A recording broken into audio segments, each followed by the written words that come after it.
Captain வந்து அரசியல் பண்ண காலத்தில் வந்து பார்த்தீங்கன்னா ஒரு சத்திரனாக இருந்தார். இப்போ வந்து பிரேமலதா இவங்க வந்து எப்படி பண்ணுறாங்கன்னா சத்திரியனா இல்லாமல் தமிழ்நாட்டில் 2வது பெரிய கட்சியாக இருந்தாங்க. ஏன்னா திமுகவே 3வது இடத்துக்கு தள்ளி 2வது இடத்துக்கு வந்து எதிர்கட்சி தலைவராக இருந்தது தேசிய முற்போக்கு திராவிட கழகம். எனக்கு இது வரைக்கும் அந்த கட்சியில் உறுப்பினர் கழகம் கிடையாது. கலைஞரை இருக்கும் போதே பழம் நழுவி பால் விழப்போகுதுன்னு சொல்லும் போதே அடா போங்கடா அப்படின்னு சொல்லிட்டு தைரியமாக வரானாப்பா நல்ல மனுஷமா. இப்போ லாரன்ஸ் வராரு, இப்போ லாரன்ஸ் நல்ல மனுஷமா, நிறைய பேருக்கு நல்ல உதவி தெரியல. என்னை பொறுத்த வரைக்கும் இது வரைக்கும் நான் விஜயகாந்த் சார் ஓட்டு போட்டிருந்தேன். இதுக்கப்புறம் அவங்க ஏடிஎம்கே கூட்டணியிலிருந்து எப்படி ஒரு பால் விலை ஒரு பஸ் விலையை உயர்த்தி ஏன் ஏற்றுனீங்க அப்படின்னு சொல்லிட்டு கேப்டன் வந்து எதிர்த்து கேள்வி கேட்டாரா. அதே போல் நாளைக்கு தேமுதிக ஒரு 5 மதுரை மேற்கு தொகுதியில் சீட்டு தரதா கேள்விப்பட்டேன். ட்ரோல் மெட்டீரியல் ஆகிறது எல்லா இதுவும் பண்ணதும் திமுக தான். ஏன் அதை பண்ணாங்கன்னா அம்மா ஜெயலலிதா இருந்தாங்கன்னா இன்னைக்கு அரசியல் களமே வேற. அவங்க தான் 2021 இருப்பாங்க. கேப்டன் சிஎம் ஆகிறதுக்கும்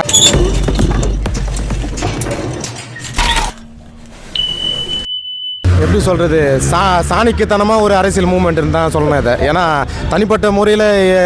எனக்கு தனிப்பட்ட முறையில் எனக்கு அதில் உடன்பாடு இல்லை, எனக்கு விருப்பம் இல்லை தான் அவங்க கூட்டணி போனது.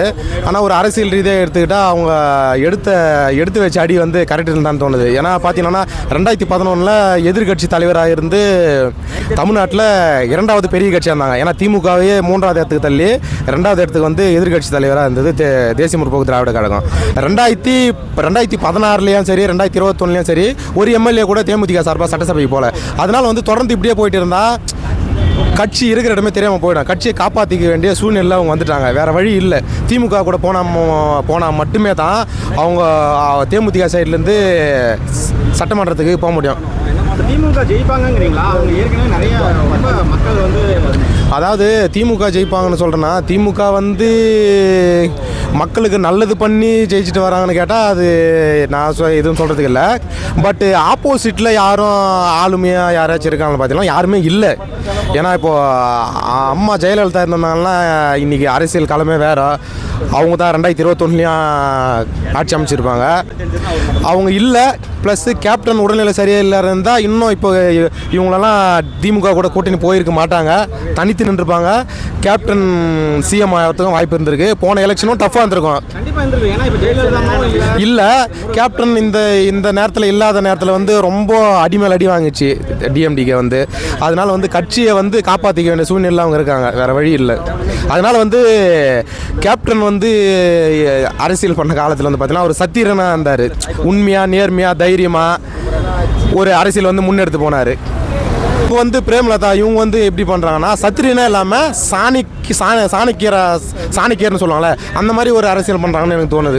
ஏன்னா அதான் முழுக்க திரும்ப சொல்கிற ஒரே வார்த்தை கட்சியை காப்பாற்றிக்க வேண்டிய சூழ்நிலையில் இருக்காங்க. அதனால் ஆமாம் கண்டிப்பாக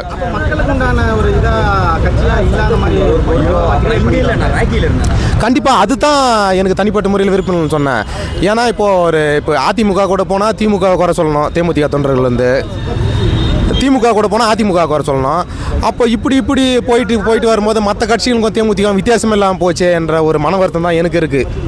ஏன்னா கேப்டன் இருந்திருந்தாருன்னா அது கதையே வேறு. இப்போ அவர் இல்லாத நேரத்தில் வந்து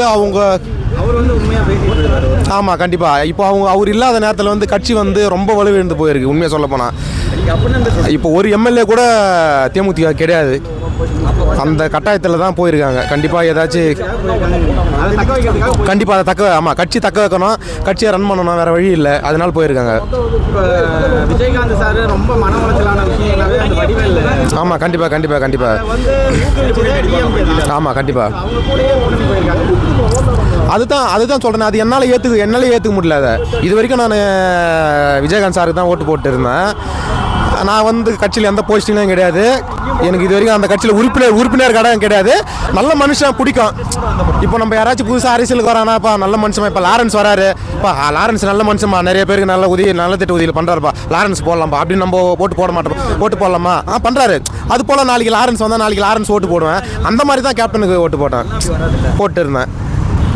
உண்மையான தொண்டனா இருந்து ரொம்ப ஒரு கண்டிப்பாக அதை ஏற்றுக்க முடியல. எப்படி சொல்கிறது, ஒரு 2016 கலைஞரை இருக்கும் போதே பழம் நழுவி பால் விழப்போகுதுன்னு சொல்லும் போதே அடா போங்கடா அப்படின்னு சொல்லிட்டு தைரியமாக மக்கள் நல கூட்டணி அமைச்சு தனித்து நின்னார் கேப்டனு. தனித்து நின்னாரு. இப்போ வந்துட்டு என்ன சொல்கிறதுன்னு தெரில. நிறைய பேர் பழம் அழுவி சாக்கடை பாதாள சாக்கடையில் விழுந்துருச்சு அப்படிங்கிறாங்க.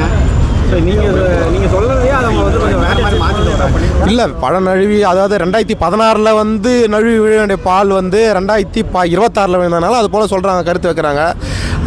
அவங்களுக்கு எத்தனை தொகுதி ஒதுக்குறாங்க, அவங்க எத்தனை தொகுதியில் ஜெயிக்கிறாங்க, எத்தனை சதவீதம் ஓட்டு வாங்குறாங்கன்ட்டு எலெக்ஷன் ரிசல்ட்டுக்கு அப்புறம் தெரியும். அப்போ தெரியும் அழுவுன பாலா இல்லை அழுவுன பழமா இல்லை நல்ல பழமான்னு அப்போ தெரியும். பார்ப்போம், வெயிட் பண்ணி தான் பார்க்கணும். யார் கூட்டணி வச்சுது, ஏன் கூட்டணி வச்சு ஜெயிச்சல? 2011 அவங்க கூட்டணியில் தானே ஆட்சி அமைச்சாங்க ஏடிஎம்கே கூட. அப்போ இருந்த காலகட்டத்தில் வந்து 2011 இருந்த காலகட்டத்தில் பார்த்தீங்கன்னா கேப்டன் கூட்டணியில் இருந்தால் மட்டும்தான் ஏடிஎம்கே ஆட்சியை அமைக்கின்ற ஒரு சூழ்நிலை இருந்தது. உங்களுக்கு எல்லாருக்குமே தெரியும், உண்மை அது. ஏன்னா அப்போ இருந்த காலகட்டத்தில் வந்து அம்மா வந்து பார்த்தீங்கன்னா கேப்டன் கூட கூட்டணி வந்து வேணான்னு மறுத்துருக்குறாங்க. சில அந்த அதிமுகவில் வந்து அழிவர் குழுன்னு ஒரு 5 பேர் இருப்பாங்க.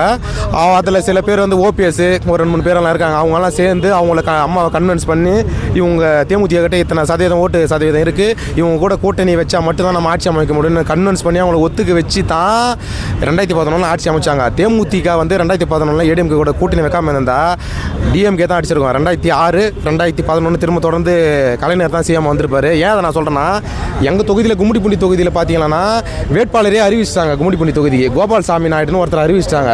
வேட்பாளர் அறிவிச்சு அவர் சுற்றுப்பயணமே வந்துட்டார் எங்கள் பக்கத்து ஊருக்கெல்லாம். சுற்றுப்பயணம் வந்த பிறகு வேட்பாளர் மாற்றிட்டு தேமுதிக முரசு சின்னத்தில் கொடுத்தாங்க சிஹெச் சேகர்ன்றவருக்கு. அப்போ யோசிச்சு பாருங்கள், அப்போ எந்த அளவுக்கு கேப்டன் பவரில் இருந்திருப்பாருன்னு யோசிச்சு பாருங்கள். ஏன்னா அந்த அம்மாவெல்லாம் வேட்பாளர் அறிவிச்சுட்டு மாத்திர ஆள் அவங்களெல்லாம் யோசிச்சு பாருங்கள். அப்படியாப்பட்ட ஆள் மாற்றினாங்கன்னா அப்போ தேமுதிக எந்த லெவலில் இருந்தது, எந்த பவரில் இருந்ததுன்னு யோசிச்சு பாருங்கள். அப்படி இருந்த ஒரு கட்சி கேப்டனோட உடல்நிலை சரியில்லாததுக்கப்புறம் சரிஞ்சு போச்சு, அவ்வளோதான். இப்போ விருதுநகரில் வந்து இவர் ஏற்கனவே நின்றுறாரு. ஆமாம், அப்போ வந்து 2வது இடம் வாங்கியிருந்தாரு, ஈக்குவலாக வாங்கியிருந்தாரு ஓட்டு. நல்லாவே ஈக்குவலாக வாங்கியிருந்தாரு, கொஞ்சம் ஓட்டு. இப்போ வந்து காங்கிரஸும் கூடவே இருக்குது. கண்டிப்பாக விருதுநகர் தொகுதியில் வந்து கண்டிப்பாக ஜெயிச்சிருவாரு. அது வேறு எலெக்ஷன், இது வேறு எலெக்ஷன். அது நாடாளுமன்ற தேர்தல், இது சட்டமன்ற தேர்தல். இப்போ அந்த தொகுதியிலே சீட்டு தருவாங்களா இல்லை வேறு தொகுதியிலே சீட்டு தரது வாய்ப்பு இருக்குது. மதுரை மேற்கு தொகுதியில் சீட்டு தரதா கேள்விப்பட்டேன் விஜயபிரபாகரனுக்கு. ஏன்னா அவங்க அப்பா கேப்டனோட இடம்லாம் மதுரை, அதனால அந்த சைடு தரதா கேள்விப்பட்டிருக்கேன். பார்ப்போம், வெயிட் பண்ணி தான் பார்க்கலாம் இந்த தொகுதி தராங்கன்னு தெரியல. வடிவேல் வராரு, ஒரே பிரச்சாரத்துக்கு போங்க தெரியல. அதை தான் இதுக்கெல்லாம் சேர்த்து நான் முன்னாடி பதில் சொல்லலாம். எனக்கு தனிப்பட்ட முறையில் எனக்கே விருப்பம் இல்லை. திமுக கூட கூட்டணி போனதில் எனக்கு தனிப்பட்ட முறையில் விருப்பம் இல்லை, உடன்பாடு இல்லை. அதான் நான் தான் சொல்லிட்டேன். ஆமாம், ஏன்னா கேப்டன் அழிச்சதே திமுக தானே, எல்லாருக்குமே தெரியும். ட்ரோல் மெட்டீரியல் ஆகுறது எல்லா இதுவும் பண்ணதும் திமுக தான். ஏன் அதை பண்ணாங்கன்னா என்ன சொல்கிறது, யாருமே எதிர்பார்க்கல. ஏன்னா சக்தி வந்துருமோங்கிறதுனால இல்லை. ஆமாம், உண்மை. ஏன் அப்படி பண்ணாங்கன்னா, யாரா அவன் வந்தான் கட்சி தொடங்கி 6 மாதத்தில் 204 தொகுதியில் வேட்பாளர் நிப்பாட்டினா, ஒரு தொகுதியில் ஜெயிச்சு எம்எல்ஏ போனால், அடுத்த இதில் எதிர்கட்சி தலைவர் அவன்ட்டான், நம்மளை தூக்கி ஓரம் காட்டான். இன்னும் இதுக்கப்புறம் இவனை விட்டான் நம்மளை தூக்கி சாப்பிட்ருவான், நம்ம கட்சியெல்லாம் போயிடும் அப்படின்னு சொல்லிட்டு இறங்கி என்ன பண்ணணுமோ பண்ணி காலி பண்ணிட்டாங்க அந்த மனுஷனை. அதுவும் ஒரு முக்கிய காரணம், அவரோட உடல்நிலை சரியில்லாமல் போனதுக்கு. இப்போ லாஸ்ட்டாக ஒரு மீட்டிங்கில் கூட பேசியிருந்தாரு, விஜய் சாருக்கு அட்வைஸ் கொடுக்குற மாதிரி. காங்கிரஸ் மட்டும் நம்பாதீங்க, இப்போ அவங்களே காங்கிரஸ் கூட நிற்க வேண்டிய சூழல் வருது. அதுதான் ப்ரோ அரசியல். அதான் அரசியலில் சொல்லுவாங்களே, அரசியலில் வந்து நிரந்தர எதிரியும் இல்லை, நிரந்தர நண்பனும் சொல்லுவாங்கள்ல. அது என்ன சொல்கிறதுன்னு தெரில. என்னை பொறுத்த வரைக்கும் இது வரைக்கும் நான் விஜயகாந்த் சார் ஓட்டு போட்டிருந்தேன். இதுக்கப்புறம் அவங்க கூட கூட்டணி போனாலும் எனக்கு உடன்பாடு இல்லை. அவங்களோட மேபி நிலைப்பாடு அதே கொள்கையோடு இருந்தால் போடுவீங்களா? அங்கே இருந்தாலும் கண்டிப்பாக இருப்பாங்க, அதே நிலைப்பாடோடு தான் இருப்பாங்க. சப்போஸ் அவங்களுக்கு எத்தனை தொகுதி ஒதுக்குறாங்க, எத்தனை எம்எல்ஏ ஜெயிக்கிறாங்கன்னு பொறுத்து இருந்து கண்டிப்பாக மக்களுக்கு என்ன தேவை அதை கேட்பாங்கன்னு என்னோட மனசில் படுது.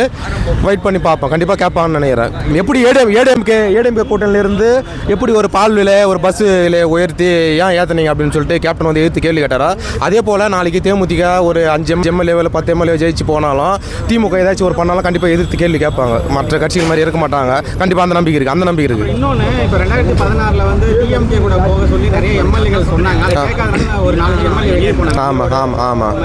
இப்போ அவங்க டிஎம்கே கூட தான் இருக்கிறாங்க. இப்போ அவங்க வந்து திரும்ப இணையத்துக்கு வாய்ப்பு இருக்கா? இல்லை அதெல்லாம் வாய்ப்பு இல்லை, எனக்கு தெரிஞ்ச வாய்ப்பு இல்லை.